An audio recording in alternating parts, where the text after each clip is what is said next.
Muy buenas tardes, muy buenos días, donde quiera nos vayan escuchando. De antemano, agradecido que esté aquí con estos grandes maestros de la UNIT, sede Tlalnepantla. Pues vamos a dialogar un tema de vital importancia, pero también algo, se podría decir, tan común como la vida, como es la filosofía. Entonces, pues les doy la bienvenida nuevamente aquí a los maestros, un servidor, el maestro José Cruz. Esto surgió a raíz del proyecto del posgrado en filosofía aplicada, un poco de hacer filosofía para todos, una filosofía apta para todo público, pero además una filosofía también de escándalo, de periferias, de regiones y de colonias y de comunidades. Pues muy bien, nos vamos a ir presentando, licenciado, por Gracias. favor. Bueno, soy licenciado Eder Higuera, estoy aquí en la UNID en el área de en la coordinación de experiencia estudiantil. Muy bien, te agradezco mucho, Gracias, licenciado no, Eder. gracias a ¿Y usted cómo por te la ha ido en la invitación. actividad? ¿Cómo te ha ido en la práctica docente? Pues muy bien, un tanto, a veces hay ciertas situaciones, pero Ajá, bueno, tenemos que resolver y que atender y creo que aparte eso es el jugo, ¿no?, de la docencia, ¿no?, tener que atender ciertas situaciones que se nos van presentando y de alguna manera resolverlas también. y a veces esas circunstancias o situaciones que comenta maestro Eder no lo dice un currículo, Así ¿no? es. Tienes que tratar a este alumno que trae problemas de familia o dificultades de amor, lo tienes que abordar de esta manera, no hay un currículo que te lo diga, Sí, ¿no? y es que además, digo, bueno, en un grupo, digamos, el docente es uno, los alumnos son muchos, digamos, son 30, 20 los que tengamos, Ujú. entonces el docente es uno solo, o sea, es una sola manera de pensar como docente cuando está ahí frente al grupo, pero Claro, como alumnos tenemos los que tengamos y cada uno es una personalidad, una manera de pensar, o sea, entonces es un reto, sí, sí es un reto complicado, no lo sé, pero sí es un reto pues muy sabroso, muy jugoso, vaya, para los que nos gusta esta parte de la docencia. abordar la individualidad, ¿no?, Así de cada es, sujeto, así ¿no? es. Es difícil esa parte. Sí, Pues así muy es. bien, licenciado, muchas gracias. Gracias, Vas a gracias a aportar usted. grandes cosas a este café filosófico. Maestro, por favor. Pablo Galván, también docente de humanidades aquí Sí. en Ujú. este campus. ¿Cómo le ha ido con los muchachos de humanidades, maestro? También este cuatri que me tocaron grupos grandes, numerosos, Sí. enfrento este reto que mencionaba el licenciado Eder, Sí, pero con la misma perspectiva. Ahí es cuando aflora la vocación docente, claro. porque lo demás, la técnica, la aprende uno en la escuela, la teoría de cómo enseñar. Ya después el enseñar como vocación, son los alumnos los que van sacando de ti al docente, los que van esculpiendo Claro, al docente. Me vienen a la mente esas esculturas incompletas que dejó Miguel Ángel, ¿no? claro, sí. Esos rostros Rústicas, ¿no? Sí. que están saliendo de la roca. Así, yo creo que así llega el docente a su campus, a su escuela, ¿no? Y el roce con los alumnos, el experimentar las necesidades de cada uno tan diversas, Sí. las exigencias de cada alumno, van sacando de ti lo mejor, a veces lo peor también, pero eso es lo que hace al docente, yo creo, lo que hace su experiencia y su bagaje cultural como docente. ¿Qué tan importante también la docencia en México, aunque sin embargo hay una perspectiva como de que no ganan mucho, sobrevive un docente, ¿no? Cosa que otros países vemos también, una amplitud también de la vida vocacional del docente, ¿no? Que vive con él, vive, pero vive bien, ¿no? Sí, desafortunadamente en México, así como tenemos problemas de inseguridad, yo creo que hasta un cierto punto la docencia también está secuestrada, porque nos miden desde fuera, nos evalúan desde fuera, Es una según evaluación, parámetros internacionales que nada tienen que ver con la realidad de México. es una Tienen que evaluación ver y no invasora, tienen que ¿no? ver, sí, entonces Sí. estamos un poco secuestrados como docentes, pero hay que continuar, tampoco vamos a bajar los brazos, ¿no? Vamos a morir de pie como los árboles, luchando, sobre todo por nuestros alumnos. Sí, sobre todo vemos, inclusive a mí me ha tocado, maestro Pablo, vemos también, ahora que me tocó calificar ayer los exámenes de los muchachos, veo mucho pensamiento débil y poco párrafo, ¿no? Veo poca escritura y Sí, pensamiento sí. débil. Una escritura muy semejante al concepto que lee tipo WhatsApp, tipo Facebook, palabras cortas, ¿no? Y dices tú, bueno, ¿esto dirá mucho o qué dirá todo esto? Yo creo que nos estamos enfrentando también a apoyar al alumno para que él argumente adecuadamente las circunstancias de su vida, ¿no? Y ahorita ese es el tema de ahora, apreciable público, que vamos a comentar sobre el constructo de la propia filosofía en la vida. No solamente en la parte de la universidad, sino en la vida personal. Pues muy bien, sea usted bienvenido, maestro. Gracias, profesor. Vamos con el siguiente maestro, adelante, por favor.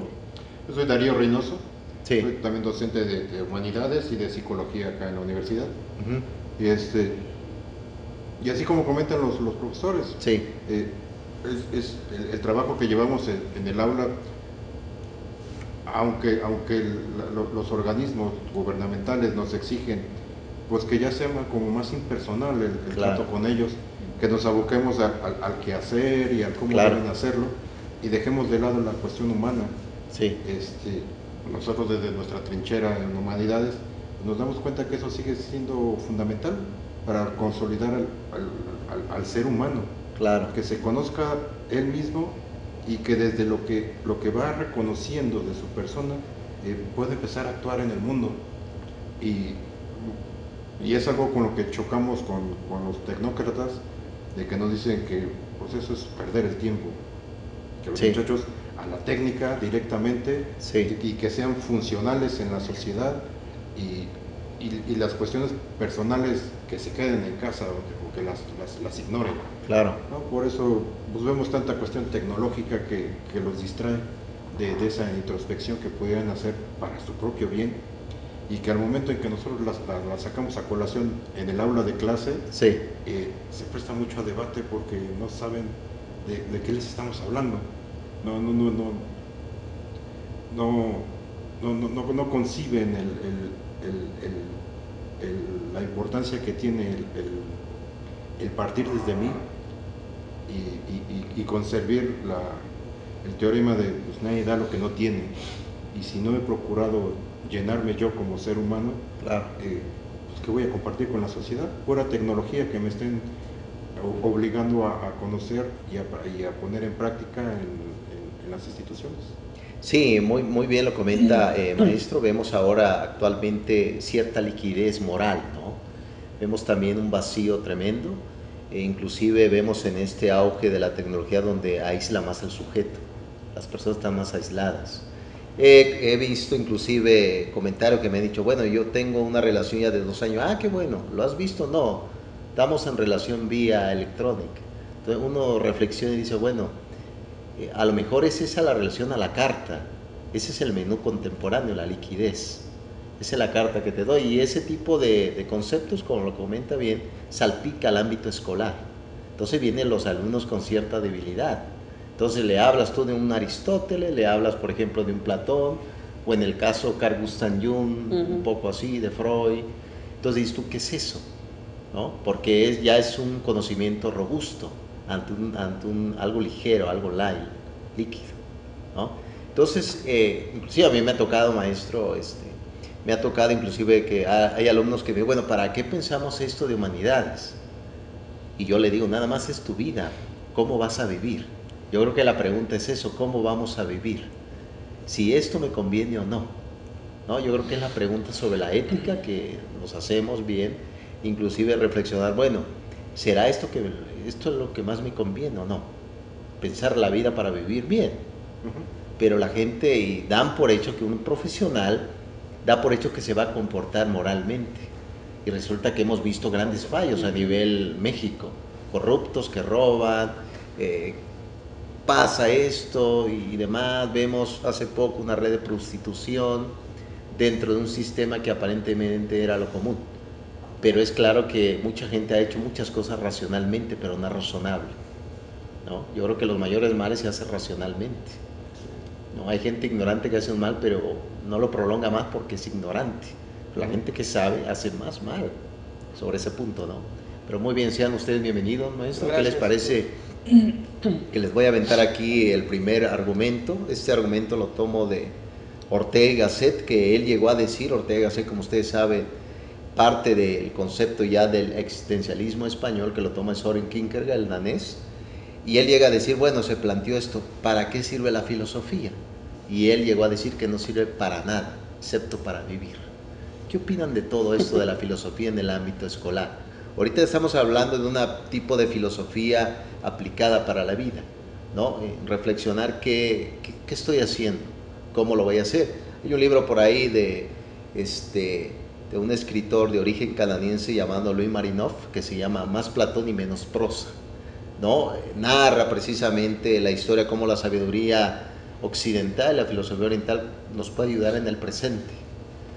Y aquí me viene a la mente ese concepto dialéctico de Hegel, que decía que la vida es una espiral, la historia es una espiral, porque lo que pasó vuelve a suceder. Males que estamos viviendo, a lo mejor en el pasado ya hubo esos males. Estaremos bueno preguntando cómo se solucionó en ese tiempo, ¿no?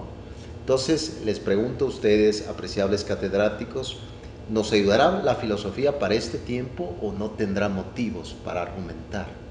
¿Qué opinan ustedes de esto? Sí, en cualquier tiempo sirve. Otro gran filósofo, el profesor Vico, Ajá. abría siempre el curso de epistemología.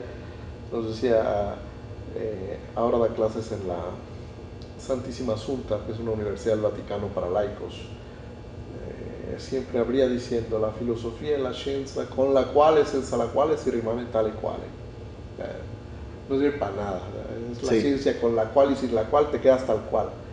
Pero lo hacía precisamente para lanzar un aguijonazo, es decir, Claro. Estudiantes laicos quiere decir que trabajas y estudias. Entonces, alguien que trabaja y estudia y está pagando una universidad así cara, que un profesor le diga eso de entrada, es precisamente para espolearte y decir: bueno, yo voy a venir aquí a perder mi tiempo y mi dinero, ¿o qué?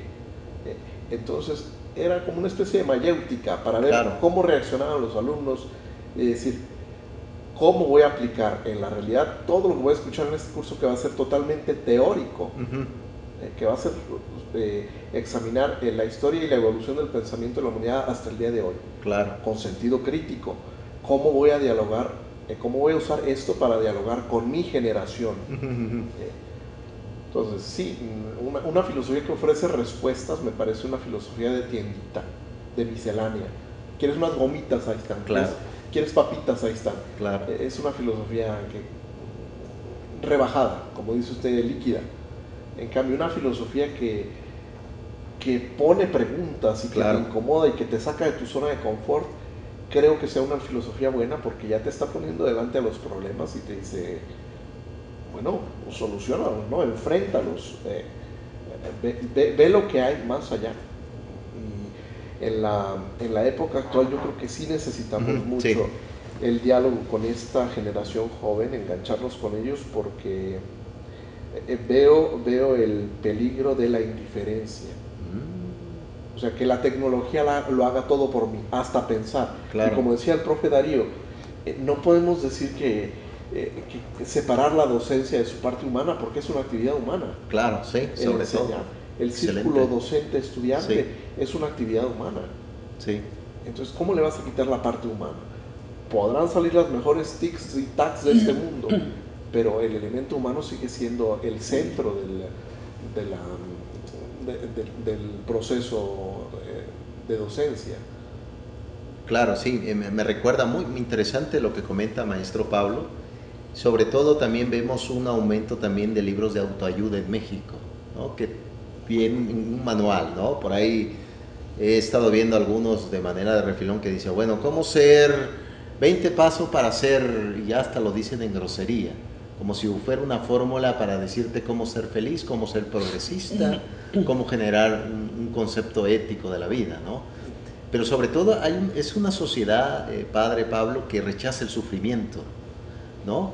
Dice: bueno, el sufrimiento no, yo quiero que siempre seas feliz, quiero que siempre seas en ese concepto que ya Epicuro lo comentó, en un placer constante. No quiero el sufrimiento lo rechazo. Y inclusive el propio yoga, que ustedes saben muy bien que viene del mundo hinduista, del mundo oriental, que tenía otro concepto más asociado con los dioses allá, pero aquí lo toman como algo ligero. Ahorita la moda está hacer el yoga, ahora está de moda el gym, ¿no? Y ahí viene una perspectiva: ¿qué es lo que debo de cuidar más, el cuerpo o el alma? ¿No? Y entonces vemos que actualmente como que es una sociedad extraña que quiere cultivar el cuerpo, y ves personas vacías que dices tú: no, me planteé algo muy extraño, ¿no? Increíble. ¿Cómo ve todo esto, licenciado? Yo creo que además vivimos en una sociedad en la cual nos da miedo cambiar el cambio como tal, Sí. sino también, también la cuestión del mismo aprendizaje. Me da esa impresión de que a veces el aprender nos causa cierta inquietud como tal. Ajá. He escuchado muchas veces y tal vez diario, no sé, tal vez estoy exagerando, pero es que antes, o siempre lo hemos hecho así, siempre es que esto es así. Entonces, sí creo que vivimos en una sociedad, en una comunidad, no sé, porque digo, también las regiones de México son diferentes, pero, Sí.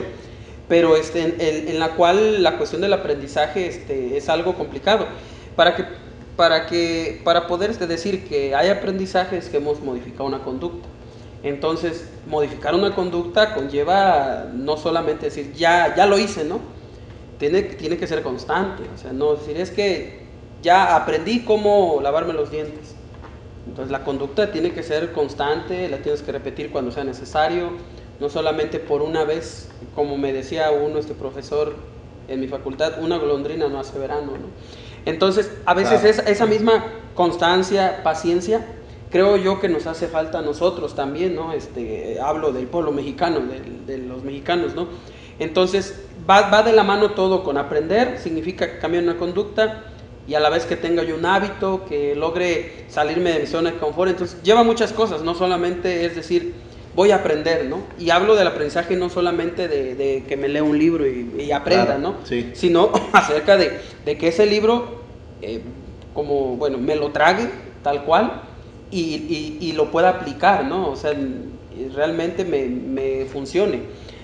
Con respecto a los libros de autoayuda y demás, creo yo que el éxito que han tenido es debido a que es una manera como de dar una sobadita a quien necesita, ¿no? Sentir una Claro, sobada, ¿no? claro, claro. Nosotros en psicología nos mencionaba uno de mis profesores que a veces es darle un golpe y después sobarle, ¿no? Entonces los libros de autoayuda, que no tengo nada en contra de ellos, y también a veces solo soban, ¿no? Claro. Entonces también a veces necesitamos enfrentarnos a nuestra realidad, ¿no? Ok, te ha pasado esto, pero ¿tú qué has hecho, no? ¿O qué has dejado de hacer?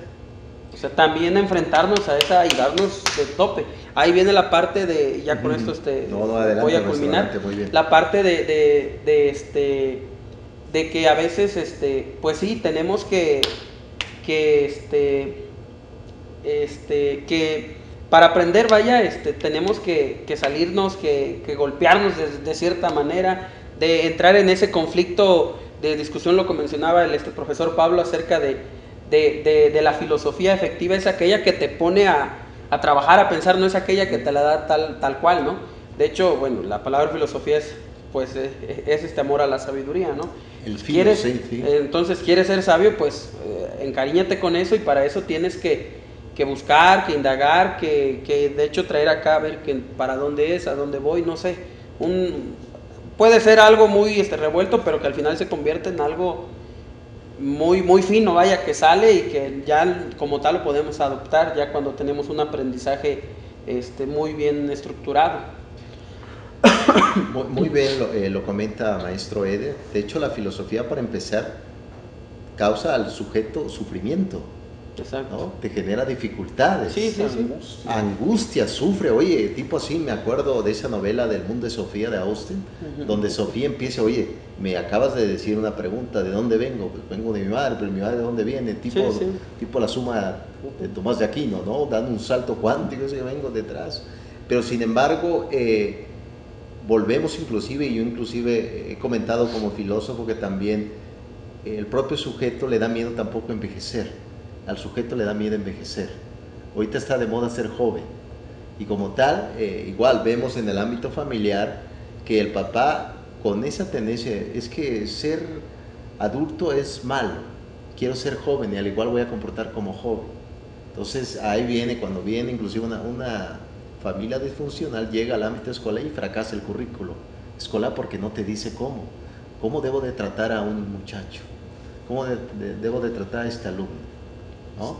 Entonces, está complicado, pero entonces estamos de acuerdo nosotros, maestro, que la filosofía es un tema inconcluso, es un tema de insatisfacción, ¿no?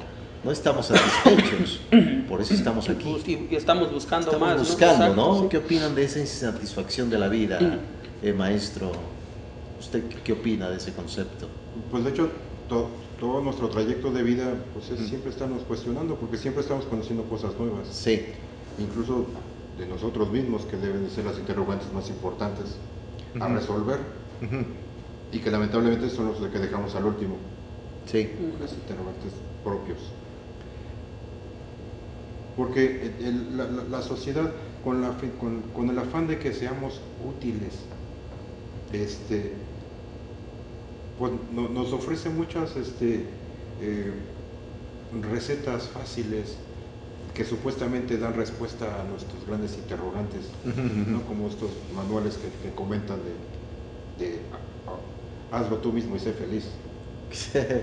Sí. Como si la felicidad pudiéramos encontrarla en el exterior. Y gracias al trabajo filosófico pues vamos descubriendo que esa felicidad es algo que está dentro de nosotros y que solo hay que descubrirla y permitir que se manifieste para empezar a exteriorizarla y compartirla con los demás. Y en la medida en que lo vamos compartiendo, pues la vamos afianzando y entonces se riega. Exacto, se contagia. Inclusive aquí surge un concepto de que el docente se vuelve un orientador filosófico, orienta, así como lo hizo Aristóteles con Alejandro, Sócrates con Platón, René Descartes con Cristina, que eso le ocasionó la muerte a René Descartes porque salía en la madrugada a enseñar a Cristina. Pero cómo la propia filosofía, inclusive desde el punto de vista docente, cómo puede orientar al muchacho para que el muchacho genere disolver, no resolver, sino disolver la dificultad. Porque es claro, y el propio inclusive se presenta esto, que la vida es un problema, lo comentó Ortega y Gasset. La vida es un problema. ¿Cómo lo puedo resolver? ¿No? Inclusive hay un alejamiento, inclusive hay cierta fantasía en decir, bueno, todo está bien, no hay dificultad, no hay problema. Es que no quiero tener problema. Bueno, ¿dónde quieres vivir entonces? ¿No? Y ya a raíz de esta cuestión de la filosofía en la vida del hombre, el propio Aristóteles llegó a decir que él decía que la felicidad no es una emoción, sino un estado de vida. ¿Qué opinan de esto? Nosotros asociamos la felicidad con emociones. Voy a comprar un carro, me siento feliz, pero ¿qué va a pasar el día de mañana con ese tipo de emoción? ¿Ya no seré feliz? ¿O cómo asocio ese concepto? Porque es claro que la infelicidad vende. Deja mucho dinero la infelicidad porque compro para llenar lo que no tengo. Si yo estuviera estable, ¿para qué consumo producto? Como que hay una malicia ahí, ¿no? En tener una sociedad inmoral porque deja mucho dinero, deja mucho comercio, ¿no? ¿Qué opinan de esto, colegas catedráticos? Va todo de la mano. Lo que decía el profe Darío también de una sociedad que nos forza a ser productivos. Productivo para que tengas una entrada y esa entrada para que lo gastes en bienes de consumo. Es un círculo vicioso creado, ¿no? Las necesidades de nuestro tiempo son creadas todas porque el cuerpo no te pide un celular, no te pide este tipo de cosas, no te pide vestirte de un determinado modo. Son concepciones sociales, sí, ¿no? Sí. La abundancia crea necesidad en realidad, porque los grandes países consumidores son los que tienen más abundancia, un mejor per cápita, y obviamente se lo gastan en cosas que no necesitamos.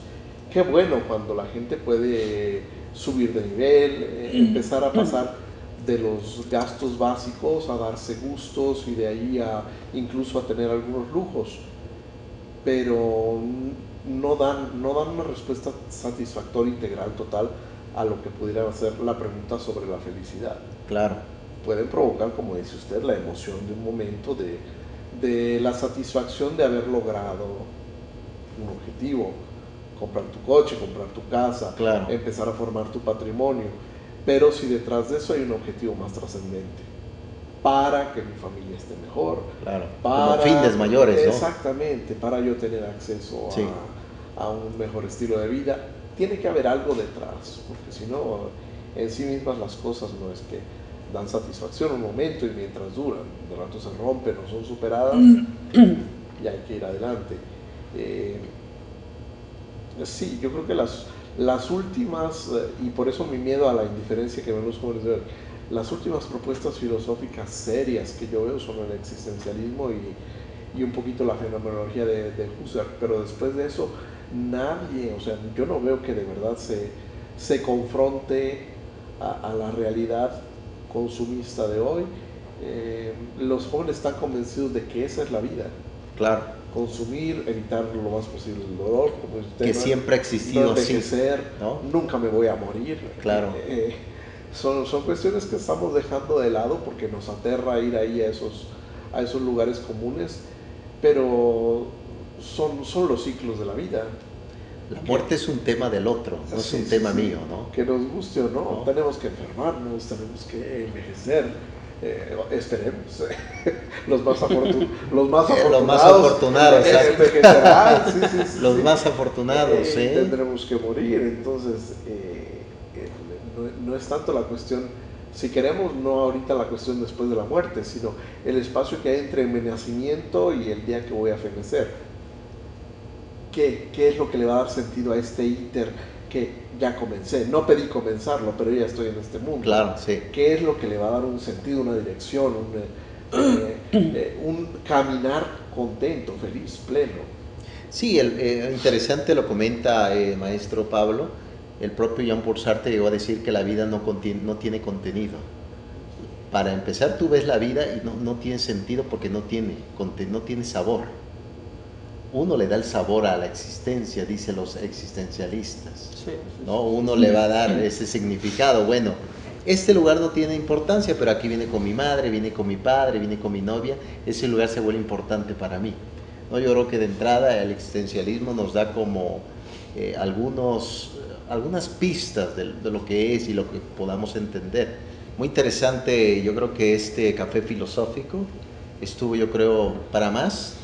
Y yo creo que hacemos un esfuerzo desde la UNIT Campus Tlanepantla en transferir también la cultura, un conocimiento, yo creo, robusto, un conocimiento no líquido, pero que está a favor de la vida, ¿no? Estamos de acuerdo.